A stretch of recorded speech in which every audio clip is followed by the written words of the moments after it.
New on Curiosity Stream. With my infrared drone, I can see what others can't. Drone pilot Doug Thron uses his bird's eye view for the ultimate good, saving animals from desperate situations around the globe. Join the rescue effort on a new season of Doug to the Rescue. And You captured a Confederate steamboat? We're taking the ship to freedom. an enslaved crew, a stolen vessel, and a Civil War dash to salvation on impossible escapes. Watch now on Curiosity Stream. Annual plans are $20, just $1.67 a month. Visit curiositystream.com.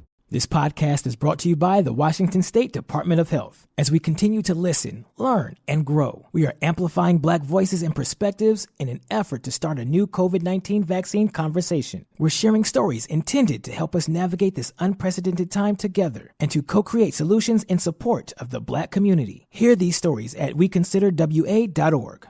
What's up? It's your boy, The Ted Smith. Thanks for listening to the Men's Room Daily Podcast. Want more? Check out the greatest podcast in all the land, The Podcast. Be sure to subscribe and listen to a brand new episode every Tuesday night. Carter, we made it to drinking time. Somebody out there deserves to be recognized. And the Men's Room knows just who it is. So to you, we say, bottoms up, sailor. You're the toast of our shot of the day. Drink time it is, and as usual, we head to the drink desk and Stephen Throwhill to find out who we're toasting. Yes, indeed. Today we toast an unidentified couple from Minneapolis, Minnesota. Now, this middle-aged pair, they were attending a bat mitzvah at the Temple Beth El right there in Minneapolis. And a bat mitzvah, if you don't know, it's a Jewish religious ceremony celebrating the coming of age for girls when they reach 13 years old. It's a big deal and a massive family celebration. Unfortunately, our honorees could not attend the event in person, so they joined the party via Zoom. Well, they accidentally broadcast themselves having sex for 45 minutes to a room full of teenage girls. As one witness explained, quote, he was in the bed, whipped it out, and she started going to work. Again, this was for 45 minutes, basically, of a single mouth hug, interrupted only when he occasionally would go down for a canyon yodel. Anyway, the amorous adventure only ended when the couple finally saw a message on their screen begging them to stop. Please stop. That for 40. Yeah. So the problem was they thought they had the audio thing up, not the visual. All right. Again, middle-aged. We understand how this happens. They're going to town, man, and this thing is on screen. And they said most of the people who were attending the event did it in person. Very few people were attending via Zoom. Therefore, their box on the screen was bigger than your average Zoom call. 45 minutes, her head's bouncing up and down. I'm not telling her. So, well, everyone apparently kept texting, but they're busy. They didn't see them. Finally, I guess they looked at the screen. They started seeing a message, and one of them literally was begging them to stop. Yeah. You're killing me, man. Just stop. It's been 45 minutes. Right? Are you drunk? God damn. Yeah. So we pour this booze and we drink this booze because we think it's yummy. Yummy! So over the tongue and down the throat to party in our tummies. Down the hola, bichola! The Men's Room presents Profile This. And Stephen Throwhill, could you please tell everyone how Profile This is played? I sure can, Miles. It's a simple game where we share with you a real-life news story, something that happened right here on planet Earth. And as you listen to the story, based on the stereotypes you believe to be true of people and the decisions that people make, we'll ask you what it is you think makes the story a story. Hello, Mike. Welcome to the Men's Room. Hola. Hola. All right, Mike, you understand how this here game is played? I do. Fantastic. You have your choice of one of three stories, The Wonderful World of Drugs. We have Bite Me. In other words, what did someone find in their food? And finally, Interior Decorating, where you guess the foreign object that ended up on the inside of someone. As much as I like to hear a little Huey Lewis, let's go Bite Me. Just eat it. Get yourself an egg and beat it. All right, here is your story. North Carolina Domino's Pizza employees Christy Hammonds and Michael Setzer. They filmed and posted a short video on YouTube showing Setzer doing things to the food while Hammonds narrated. So you understand, these are the employees. They're now contaminating the food, but they made a video and posted it to YouTube. As you'd imagine, the prank went viral, inciting viewers and attracting the attention of health officials. Now, although the two claimed that the tainted items were never delivered or served, both were fired and even more charged with felonies for delivering prohibited foods. Again, because you videotaped yourself and then posted the video to YouTube of doing that. The question is, what were these two idiots adding to the food? Was it snot, spit, blood, or semen? So snot, spit, blood, or semen. Yep. That's why they got arrested. Yeah, I used to work at Domino's, but we never did anything like that. Chili peppers was the worst we'd put under pepperoni. Okay, we did anchovies under the cheese because we hated the customers once, and kosher salt.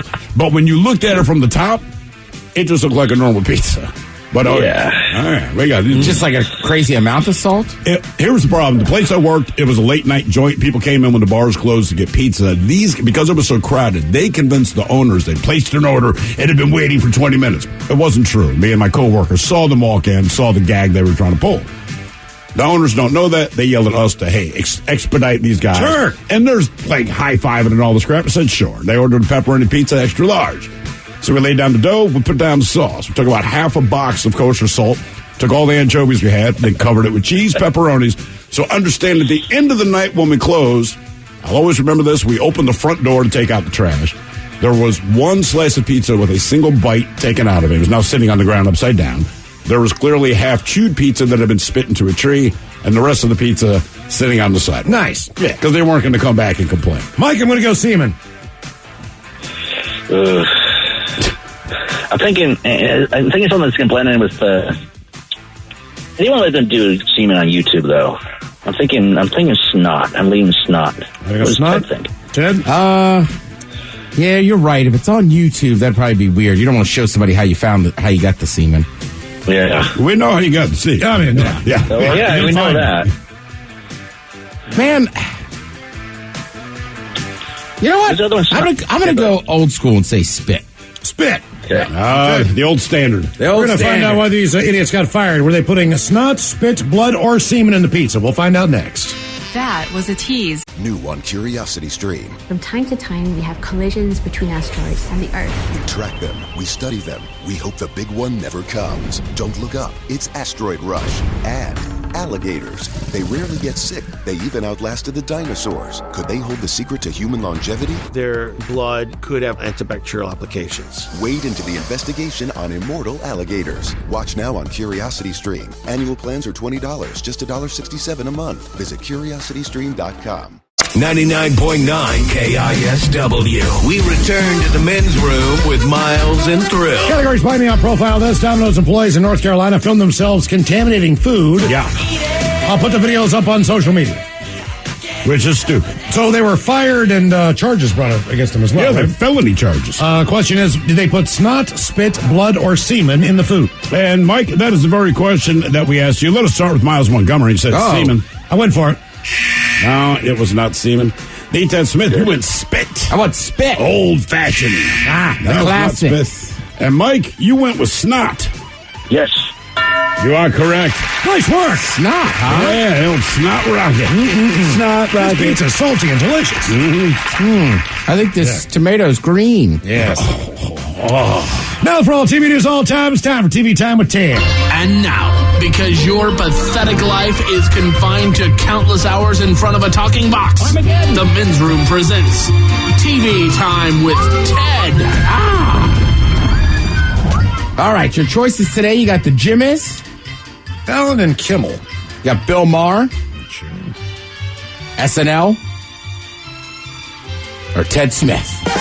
Is it Ted or is it late night? That's right, now the title. These guys have teams of talented writers that help them come up with their monologues each and every night.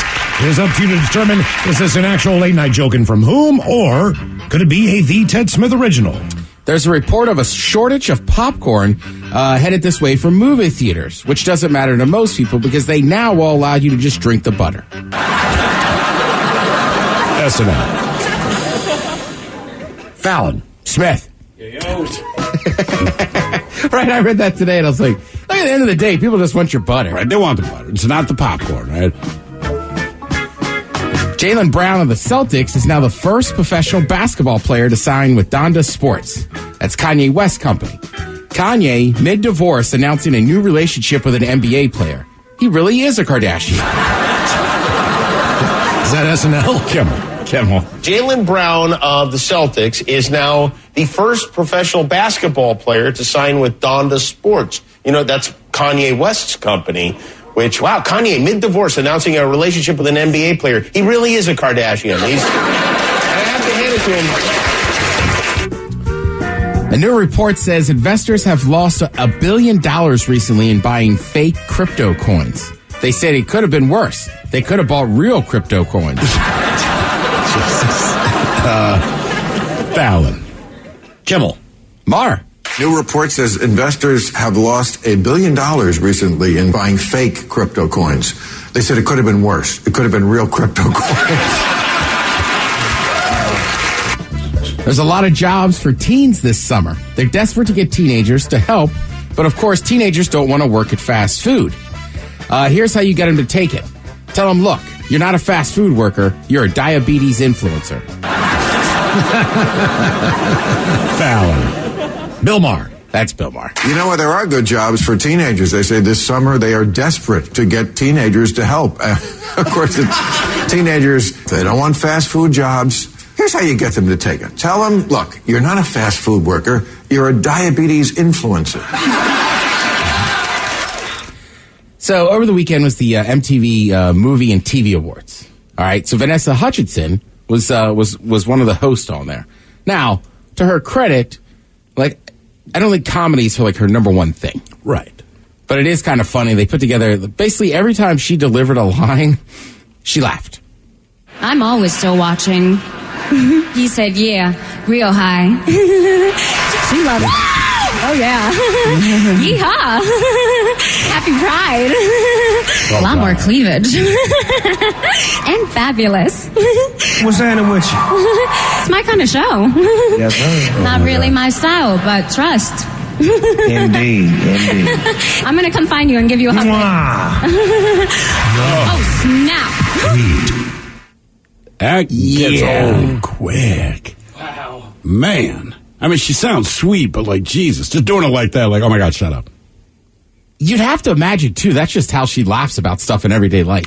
Look, I believe it's very sincere. You know, it's just the sound. I think we've all met people where it's not that you dislike them, but there's something about their laugh that just grates on you so bad. You make it a point to never say anything funny around them. Correct. Just like I don't want to hear them laugh, because for whatever reason, when they laugh, I get angry. And I know that's ridiculous. You want to spread laughter, it's a good thing, but like, not you. Some people, too, I feel like they laugh different depending on who they're with. That was kind of nervousy. Yeah, hers was more nervous. nervous. And I get it. Like, because I'll giggle sometimes when I'm a little nervous about something. It's like, I don't know what we're doing here. Right? Yeah. But, man, she did it after everything. But what do you mean laugh different depending who they're with? Like, I once knew somebody that had such a just unique laugh. Like, you could hear it everywhere you were. Okay. But then somebody else I knew hung out with this person, and they were like, they didn't do it at all, like, when there's nobody around. And I was like, Huh. Yeah. That's weird. So I don't know. But yeah, you're right. I mean, remember on Friends for years, right? Chandler, he'd always go back to Janice or whatever. But that was kind of the thing, was that her voice was so annoying that it was like he liked her, but like, could you stay with her? I'm trying to think if I've ever dated anybody who had an annoying laugh. I don't think I have. Miles, thrilled, did Ted ever date somebody that had an annoying laugh?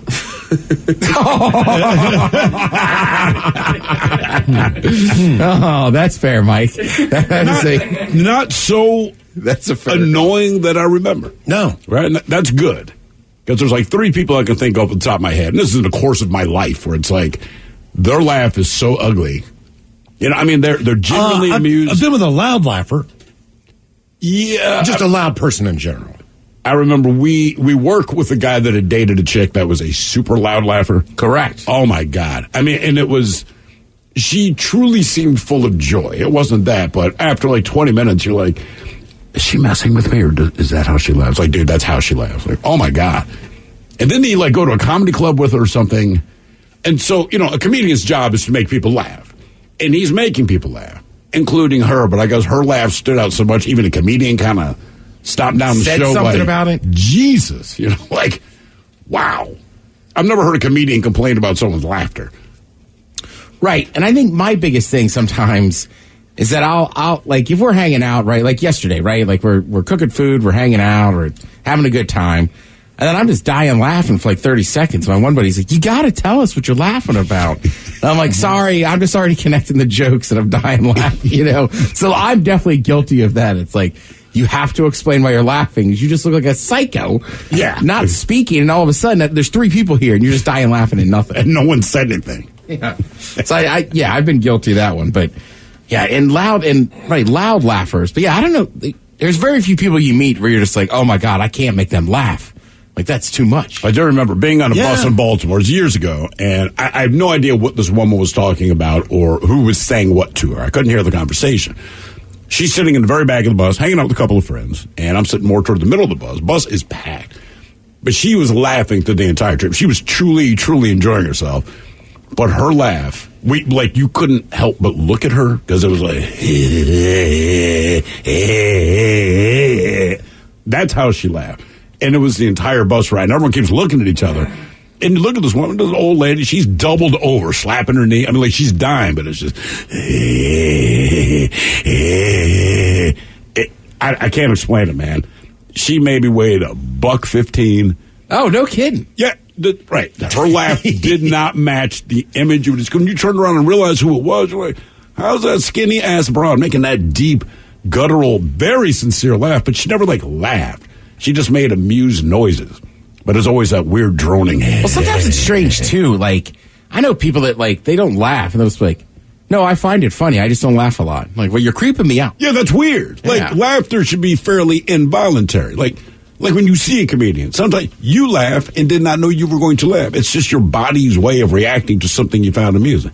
So it's strange and now I think you're very funny. Well, I told you, years and years ago, working at the Ravens flagship station, the final episode of a particular show we did toward the end of the Ravens football season. They get head coach Brian Billick. He's going to join us. Now, I had some choice words for him because, like any fan, we speak our mind about what we think. Difference is you're on the radio. This has gotten back to him, or so I can assume. I'd gotten in trouble. Whatever. Who cares? So we're doing this thing with Billick, and he's sitting directly next to me for 4 hours. And other than answering direct questions I would ask him, and I'm doing the show with 2 other guys, he didn't say anything to me. So the show wraps up, and we're putting down our headphones. We stand up, and Billick, who's a giant man, I didn't realize how big he was. He is shocking in person. How tall he is. He puts his hand on my shoulder, and he slaps it down. He's used to deal with football players wearing shoulder pads. I'm neither a football player, and I'm not wearing shoulder pads. It just hurt. But I turn around, and I'm like, oh man, here comes the moment. But he looks me directly in the eye. I hear your show a lot. I think you're very funny. And he walked away. Yeah. So I had to look at our producer, Steve Stoffberg, and I go, is he messing with me? And he goes, nope, that's just how he is. If he told you that, he thinks you're very funny. I'm like, but usually when you find someone funny and you say that to them, you're also smiling. I mean, he stared through me, man. But I think it was a compliment. Let's see. We talked to, I'm sure a lot of people saw over the weekend, there was the Queen's Jubilee. Oh, my God. That's all I know. It was a massive deal. I didn't watch any of it. I didn't hear a ton about it. I don't know how much she showed up either. Because I didn't watch anything. She was there the first day, and then I want to say the second day she wasn't there, and then I think the third day she was supposed to show up, but something happened. She's 1,000 years old, man. You get it, And yeah. I would see clips. I didn't realize. I know it's the royal family. I know it is important to the UK. I'm not a complete moron, but I was just stunned. They just showed this one image. I don't know what street it was. It's obviously a major thoroughfare in London. It is literally wall-to-wall people as far as you can see, and they're just waving the Union Jack. Correct, right. All the bunting's out and this and that. Jesus, man. I knew 3 people that flew over there just for it. Really? Yeah. Were one of them Kim Kardashian? Did they manage to get in? No, you know what? I should have checked up on that. I don't know if they ended up getting in for the main event. So you hear all the stuff with the Queen and this and that. Well, John Hamm, who's in Top Gun Maverick, premiered in London this month. So he basically gave an opportunity to meet Prince William and Kate Middleton. There's certain protocols you follow when you meet members of the royal family. So he was on the Tonight Show a couple weeks ago and talked about it. And he said, called them, quote, Hard and fast rules that you are made to follow. You're meant to say, Your Royal Highness. If they offer their name, then you can use their name, but you can't do it first. You know, if I'm talking to the Queen. Right, if you're talking to Prince William, hey, unless he says, I'm William, yeah, you can't address him by his name. Gotta call him Prince Billy. Right? I gave you the prince. You can't offer your hand. They have to offer their hand. Then you have to bow, but you can't bow too low. Well, what's the proper bow? You know what I mean? Like, I don't know where to stop. I'm meeting the royal family, and it's not that they matter to me, but I understand their importance and the magnitude of who they are. So you would try to act respectful, but, like, I need some training on my bow. Like, where do I stop? I mean, I'd have to imagine, unless you're just on the street, but if you're going to get a chance to meet somebody from the royal family, like somebody from the family has to, like, give you the rules real quick. Right? You know what I do? I give them the chin nod, but up. That kid, though, man, I'll tell you what, the one thing I noticed from all that coverage was the kid losing his mind. Whose kid? Kate and William? William's kid. Yeah. This kid was just absolutely despising it. Oh, really? Oh, God, he was screaming, he was holding his hand. He hushed his mom, put her hand in her mouth. Oh, God, he just... Because, like, you can be the royal family. I don't care who you are. When your kids are that age, you can tell them anything you want to tell them. But you're also telling them, hey, this is important, even though they don't know why. But you got to stay in there and act like you like it. And there are hundreds of thousands of people just screaming at good stuff. But still, they're just screaming at you. This kid was hands over his ears. He's yelling back at people. Well, you know, he couldn't take it. Yeah, and, like, for a kid, that's, like you're saying, that's just tough to deal with. That's overwhelming. And it's 3 days. Right, man. And, like, he can't go anywhere because he's part of the royal family. He's got to stay there. Anything. Right, you take your kid to a ball game, like, even if they get a little shifty or whatever, not shifty, but shifty. That kid's getting shifty on me. Right, you get up, you go get a soda or go to the bathroom. Or like, walk you can get halfway up around and move. the stadium for Dippin' Dots. Not that I've done that. Only to be asked what took you so long because they're the exact opposite goddamn side of the stadium and you wanted frickin' Dippin' Dots and I was stupid enough and nice enough to get them for you. Ice cream of the future. God damn it. It's ice cream of the future. I cannot explain. My daughter just wanted frickin' Dippin' Dots. We're in Mariners game like 2-3 years ago, whatever it was. Got to get Dippin' Dots? I'm like, yeah, man, you can get Dippin' Dots. Well, can you get them for me? Babe, I'll get you Dippin' Dots. You're still way too little, right? No worries. I did not realize that Dippin' Dots were not available, say, once every 3 concessions. It got to the point. I had to pull a guy over. I'm like, where can I find some effing Dippin' Dots, man? He's like, look, bro. But he was like way down the hall. It was legitimately on the other side of the stadium from where I was. I bought the Dippin' Dots. By the time I came back, they're half melted. I gave them to the kids. They were gracious that they got them, but my daughter made the mistake of asking, what took so long? I was about to pick her up and throw her ass on the field. It's like, man. I like Dippin' Dots. It's like a nice treat at a ball game. Where are the effing Dippin' Dots? I know. It's like, I didn't even grab myself a beer. I didn't grab anything for me. I was going for that long to get you goddamn Dippin' Dots. Eat them, shut up, and don't worry about what took so long. Yeah. I just remember, like, sporting events or going on the boardwalk as a kid. Like, Dippin' Dots really just seemed like the craziest thing ever. Oh, my God. It's such a massive thing to them. Yeah. And they're fine. They're fine. Let's see. You had some sports over the weekend. NBA Finals are tied up 1 game apiece. I was surprised Boston won the first game. I wasn't surprised the Warriors won that one. I was surprised Boston already got won. 1 game. Right? Yeah. You're just trying to get one of those 2 games to start the series. So, like, I don't know that they... Obviously, they're professionals. They care. I don't know that they cared that much last night. I came in the 4th quarter of game 1. And Boston was getting her ass handed to them.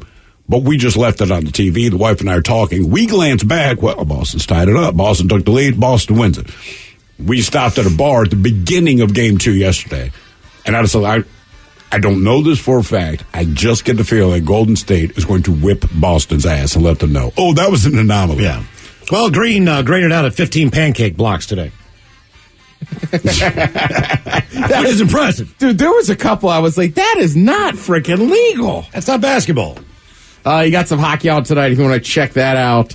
Also, you got the 4th season premiere of American Ninja Warrior on NBC. No, it's American Ninja Warrior. We appreciate it. You are listening to The Men's Room. New on Curiosity Stream. From time to time, we have collisions between asteroids and the Earth. We track them, we study them, we hope the big one never comes. Don't look up, it's Asteroid Rush. And Alligators. They rarely get sick. They even outlasted the dinosaurs. Could they hold the secret to human longevity? Their blood could have antibacterial applications. Wade into the investigation on immortal alligators. Watch now on CuriosityStream. Annual plans are $20, just $1.67 a month. Visit CuriosityStream.com. The Men's Room returns with Miles and Thrill. Now, let's see what's happening in the real world. All right, here we go. Arizona police arrest Penis Man, who tells them there are many more, exactly like me. Penis Man. Tune in, Nantucket, where tomorrow they vote to let the blubber nuggets go wild and free. Aluminum plant catches fire and looks like the end of time. Yes, it's a free country, but walking into a restaurant without pants, that's still a crime.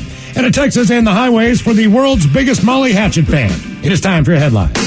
Now, it's time to hit the headlines. Here's my cop. At a top story, we got Arizona, where authorities got the man who's been vandalizing property. Or did they? They stormed the home of the suspect and arrested him for multiple counts of graffiti, writing a single phrase, Penis Man. Though the suspect claims that he is not the Penis Man. He says he overheard a couple people talking about it in a bar and thought it was a good message and decided to take part, continuing to say that there are hundreds like him and that Penis Man is neither man nor woman, you nor me. We are all Penis Man. Regardless, he's still in custody. Yeah, they're like, well, you're the one we're arresting. I like how he says it like it's some existential threat. Right. There's more like me. Like he's making some massive movement. I liked the message. Yeah, Penis Man. Fun message. Look, I'm going to give you a hint. If you're a dude and you give us a spray paint can or a marker, either we're going to write the word penis or we're going to draw a penis. Right. All men are Penis Man. Right. I defy you to find the man who has never drawn a penis. Who here among us is not a penis man? Let ye who has not drawn a penis. Ted, if I'm correct, in the last 5-6 years, we had a big snow. You're a grown-ass man. And you drew a penis in the snow on someone's car windshield. Correct. Because it's a penis. I mean, that is dirty car windows of people you know. Right. Yes. Penis. Exactly. Is that a crime? Right. Castle's desk, penis. I don't know how that happened. I don't know what happened, man. Daggone it. In other news, there's a video going around on Twitter that shows just how fragile an aluminum plant can be. The post comes with the caption, quote, catastrophic failure at an aluminum extrusion plant, speculating that too much pressure on one of the fittings as well as the oil inside of it made the explosive combination to create a horrific inferno that engulfed the plant in flames within seconds. If you have not seen this video, go try to track this one down. It is absolutely wild. It's a zoomed out video, so you don't exactly see what happens other than something bursts up at the top. Mm-hmm. And then a fire from out of nowhere, which I'm assuming is the hydraulic oil catching on fire, and then it just becomes this huge mass of flame that everything just turned to fire in seconds. You need to understand, the video itself is like 48 seconds long. Right. The fire doesn't start until maybe the 5-6 second mark. If that, yeah. And I mean, but this entire place is incinerated and gone. Yes. In the amount of time it takes to watch the video. As Miles said, it takes seconds they have seconds for them to get out of there. It is amazing. Because it becomes backdraft. Like it's horrible in there. Yeah, it's terrifying. The people of Nantucket, Massachusetts have a big vote coming up that may make their beaches a little more fun. The bill has come forward in the spirit of equality that would allow any and all persons to go topless on their beaches. The current legislation allows men to go topless on the beach like most, but the punishment for women carries a maximum penalty of 3 years in prison and a $300 fine. Now, what I put to you is I want to know what you say or do to the officer that gets you the maximum penalty of prison time for having boobs out at a beach. Tell them you need to deal with your repressed sexual appetite. If you're being honest, you say that. That's still not going to matter. It's not going to work, but that's the truth of the problem, right? But what'd you call them, blubber nuggets?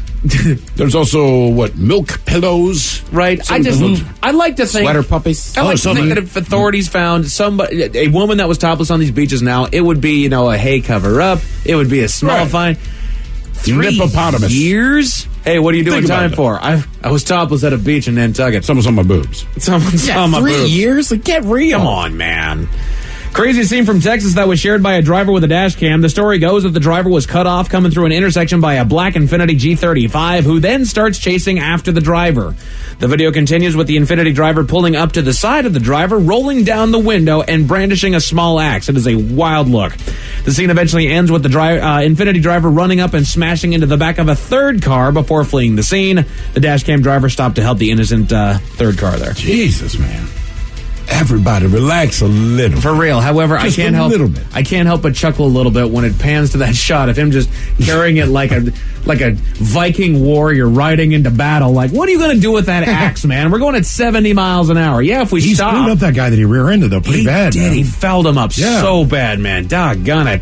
But that is it for your headlines. And with that, Mike Hawk is out. Thank you, sir. More Men's Room up next, exclusively on the Odyssey app. We'll see you for the Men's Room Happy Hour next. Yes, indeed, it's all true. But in the meantime, well, we be all about this bitch for 180 or seconds or so and stop complaining about the goddamn intro music. So until then, please do what you do best. And for Aletha's sake, stay beautiful. The Men's Room has been taped before a live studio audience. Wardrobe and makeup provided by Mantastic Limited. This has been a presentation of the Men's Room Radio Network. Oh, man! A Double Flush production. This podcast is brought to you by the Washington State Department of Health. As we continue to listen, learn, and grow, we are amplifying Black voices and perspectives in an effort to start a new COVID-19 vaccine conversation. We're sharing stories intended to help us navigate this unprecedented time together and to co-create solutions in support of the Black community. Hear these stories at weconsiderwa.org. $20 million, $19 million, $6 million. These are all awards recovered for clients of Phillips Law Firm. To win big, you have to fight big. And Phillips Law has been fighting the too big to fail insurance industry for decades. Not every case will have a multi-million-dollar outcome, but Phillips Law will fight just as hard to recover the outcome you deserve. If you or a loved one has been injured in a car accident or on the job, call or click today at 1-800-JUSTICE or visit justiceforyou.com. Realtors abide by a code of ethics. This is Article 9 in action. Beth, a first-time homebuyer, knew nothing about the home buying process, except that she wanted to buy a home. But her realtor had the expertise to make sure Beth understood every document, even giving her copies to review with her lawyer so Beth could close on her first home with confidence. Complicated things explained in simple terms. The difference between an agent and a realtor is real. Realtors are members of the National Association of Realtors. That's who we are.